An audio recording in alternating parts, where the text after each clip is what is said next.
बंदो चरण सरोज गुरु मधुमंगल आगार। जेहि सेवत नर होत हैं भवसागर से पार। गुरु जी के सुमिरन मात्र से नासत विघ्न अनंत।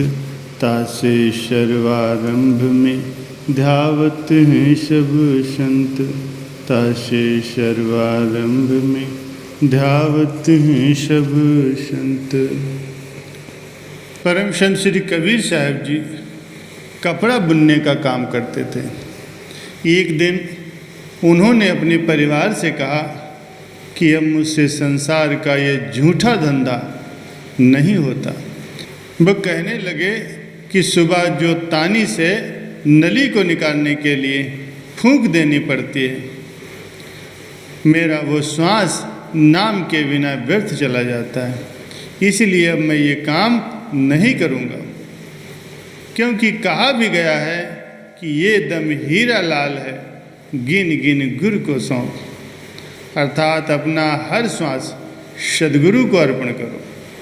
सद्गुरु स्वयं तुम्हारी संभाल करेंगे और समय आने पर उन्हें अर्पित की गई पूंजी को कई गुना करके तुम्हें वापस करेंगे। श्री गुरु महिमा में वर्णन आया है, गुरु की अद्भुत है प्रभुताई, मिले सहर्ष गुना है। सद्गुरु दयाल हो जाएं तो पलक झपकते ही रंग को राजा बना दे। केवल अपनी सूरत को उनके चरणों से जोड़ने की आवश्यकता है। हर समय ये ध्यान रहे कि तुम्हारे श्वास कहाँ खर्च हो रहे हैं, इंद्रियां व मन किस तरफ आकर्षित हो रही हैं।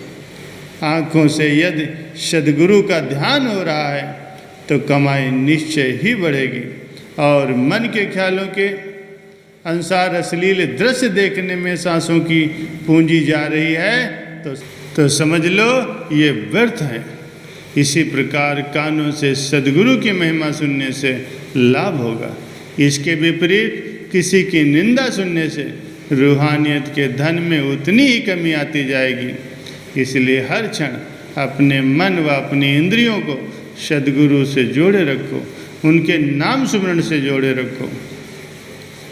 सद्गुरु जीव को आगाह करते हुए फरमाते हैं कि ये प्राणी, तू सदैव अपने अंदर झांक कर देख, अपने मन पर नज़र रख कि इसमें कैसे विचार चल रहे हैं। मन में अच्छे विचार भरो, क्योंकि अपने किए प्रत्येक कर्म का भुगतान जीव को अवश्य ही भुगतना पड़ता है। इसीलिए सदैव भक्ति वाले ही कर्म करो। अपने अनमोल श्वासों की पूंजी को सद्गुरु की भजन बंदगी में व्यतीत करो।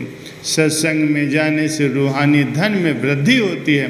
आत्मा पर चढ़े हुए मलिनता के आवरण दूर हो जाते हैं।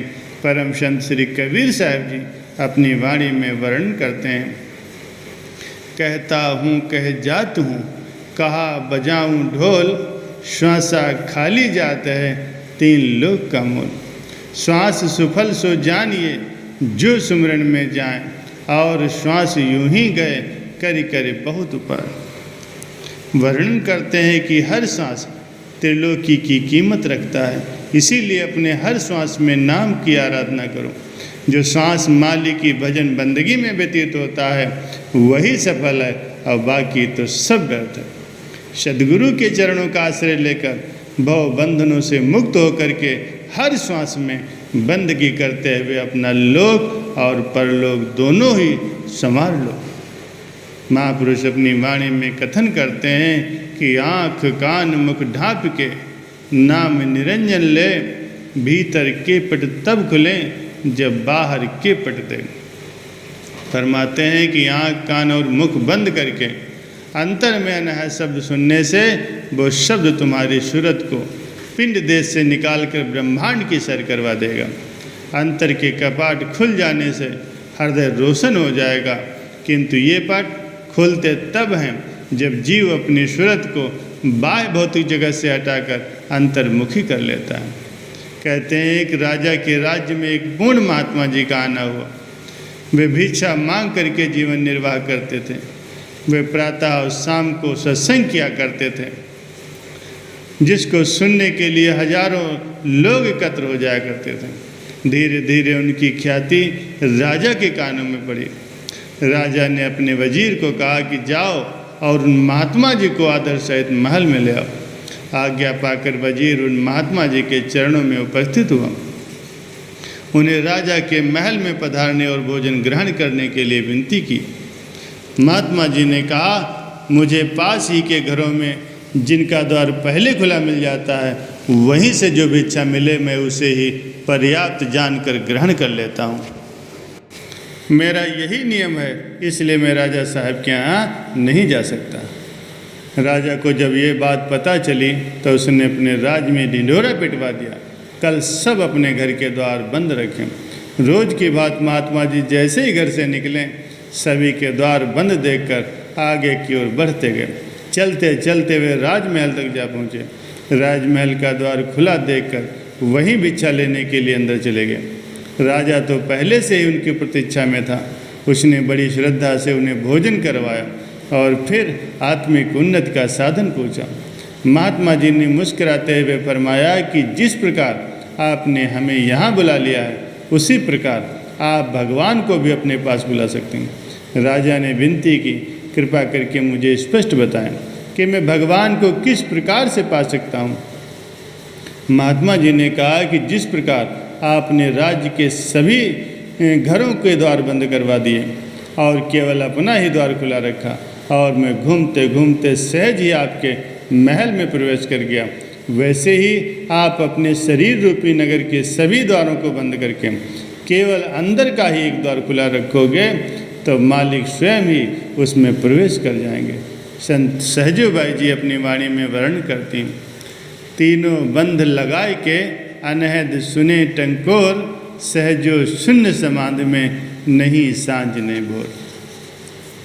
सद्गुरु द्वारा प्रदान किए गए शब्द के अभ्यास से जीव नाम के धन का धनी बन जाता है, फिर उसे किसी भी प्रकार की कोई कमी नहीं रहती। प्रभु के सुमिरन से कोई रुकावट नहीं आती और आत्मा हरदम सचेत रहती है, चैतन्य रहती है। वो अनहद शब्द का रस पान करती हुई सदा आनंद में विचरण करती है और परमात्मा के साक्षात दर्शन करती रहती है और उसका जीवन सफल हो जाता है।